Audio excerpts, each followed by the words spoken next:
Hey there, this is Neetu. Welcome to my channel. कहते हैं marriages are made in heaven. Really? क्या वाकई में कोई ऊपर बैठा होता है जो हम सब के लिए जोड़े बनाता है या मैरिजेस प्लान करता है, या फिर हमारे पेरेंट्स और फैमिली साथ में आते हैं और इतना सारा अरेंजमेंट और प्लानिंग करते हैं जिससे दो इंडिविजुअल साथ में आकर के पूरी ज़िंदगी एक दूसरे के साथ प्यार और विश्वास के साथ निभा सकें. कई बार दो इंडिविजुअल साथ में आते हैं और एक दूसरे के साथ कस्में खाते हैं, खुद को पवित्र रिश्ते में बांध करके एक दूसरे के साथ पूरी ज़िंदगी निभाने का वादा करते हैं. इसको मैरिज कहते हैं. जहाँ पर इतना अरेंजमेंट और प्लानिंग इन्वॉल्व है, फिर क्या होता है कि शादी के कुछ महीनों या सालों बाद डिफरेंसेस स्टार्ट हो जाते हैं और कई बार एक्सट्रीम केसेस में सेपरेशन या डिवोर्स तक की नौबत आ जाती है. आज के वीडियो में मैं यही शेयर करने वाली हूँ कि अल्टीमेटली कौन सी ऐसी प्रॉब्लम्स होती हैं जो मैरिजेस को वर्कआउट नहीं करने देती हैं और उनके सॉल्यूशंस क्या हैं. According to Gary Chapman, the famous author, love doesn't erase the past, but it makes the future different. किसी भी मैरिज में जब दो इंडिविजुअल साथ में आते हैं जो डिफरेंट माहौल में पले बड़े हैं, जिनका लाइफ को लेकर के परसेप्शन अलग है, नज़रिया अलग है, पर्सनालिटी अलग है, यहाँ तक कि हैबिट्स भी अलग हैं, तो थोड़ा बहुत तो डिफरेंस होना स्वाभाविक है. लेकिन कई बार डिफरेंसेस इतने ज़्यादा बढ़ जाते हैं कि सेपरेशन और डिवोर्स तक की नौबत आ जाती है. जब कोई मैरिज किसी बुरे दौर से गुजर रही होती है तो सिर्फ पति पत्नी ही नहीं बल्कि उनसे जुड़ा हुआ हर शख्स जो उनसे प्यार करता है या उनकी परवाह करता है वो भी इफ़ेक्टेड होता है.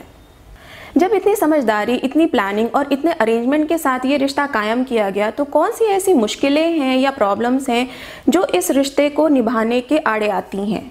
शादी क्या, किसी भी रिश्ते की सबसे बड़ी फाउंडेशन या नींव होती है विश्वास और प्यार.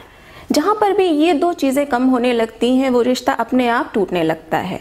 किसी भी रिश्ते को बनाने के लिए आपको बहुत ज़रूरी है कि प्यार और विश्वास रखिए. कुछ प्रॉब्लम्स ऐसी होती हैं जो हर समय रिश्तों के लिए प्रॉब्लम क्रिएट करने लगती हैं, उनमें डिफरेंसेस पैदा करने लगती हैं और धीरे धीरे जो रिफ्ट होते हैं वो बढ़ते जाते हैं.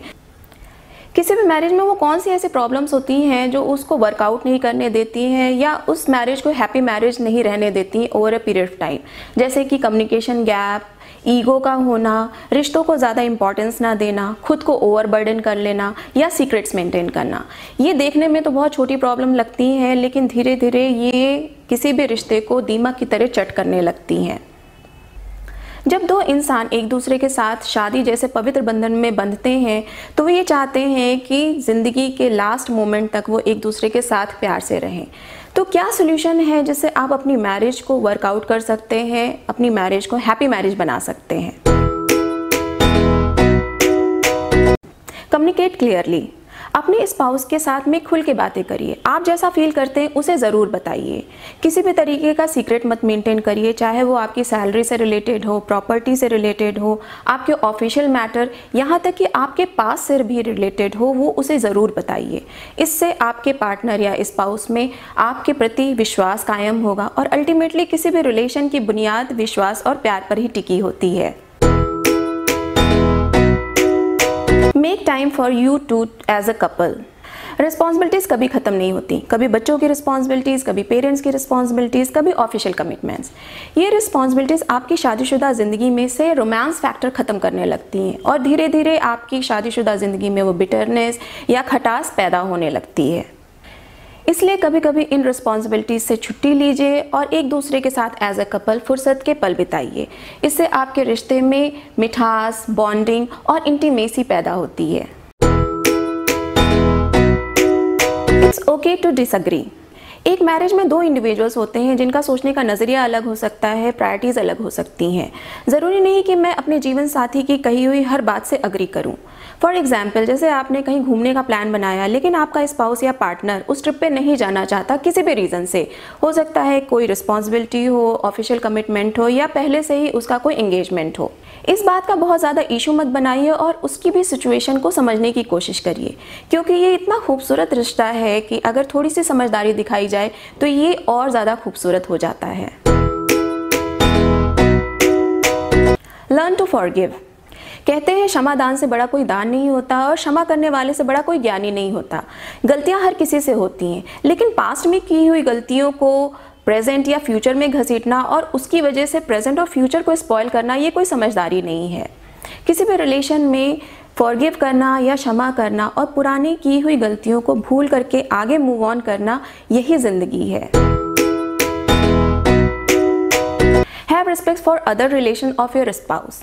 आपके स्पाउस या आपके पार्टनर पे सिर्फ आपका ही हक नहीं है, उसके और भी रिश्ते हैं। वो किसी का बेटा है, बेटी है, भाई है, बहन है, या और भी रिश्ते हैं जिसकी तरफ उसकी रिस्पॉन्सिबिलिटीज़ हैं। जैसा आप चाहते हैं कि आपका स्पाउस या पार्टनर आपके रिश्तेदारों को या आपके रिश्तों को इम्पोर्टेंस और रिस्पेक्ट दे, वैसा ही आपको उसके रिश्तों को रिस्पेक्ट और इम्पोर्टेंस देनी चाहिए।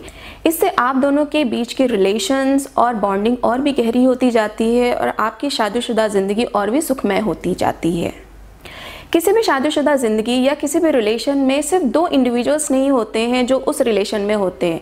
उनसे रिलेटेड हर वो शख्स जो उनको प्यार करता है, परवाह करता है, वो भी उतना ही इन्वॉल्व होता है उनके रिलेशन के साथ में, चाहे वो आपके बच्चे हों, आपके पेरेंट्स हों या बिलव्ड वंस। इसलिए अपनी शादीशुदा ज़िंदगी को ज़्यादा सुखमय बनाने के लिए अपने स्पाउस या पार्टनर को ज़्यादा से ज़्यादा समय दीजिए, क्योंकि ये ऐसा रिश्ता है जो समय के साथ और स्ट्रॉन्ग और मैच्योर होता जाता है। एक दूसरे को इमोशनली सपोर्ट करिए और कमिटेड रहिए खुद के लिए, अपने स्पाउस के लिए, अपने फैमिली के लिए और उस लाइफ के लिए जो आप दोनों ने मिल करके बनाई है। If you like my video, please share it with your friends and families and don't forget to subscribe it.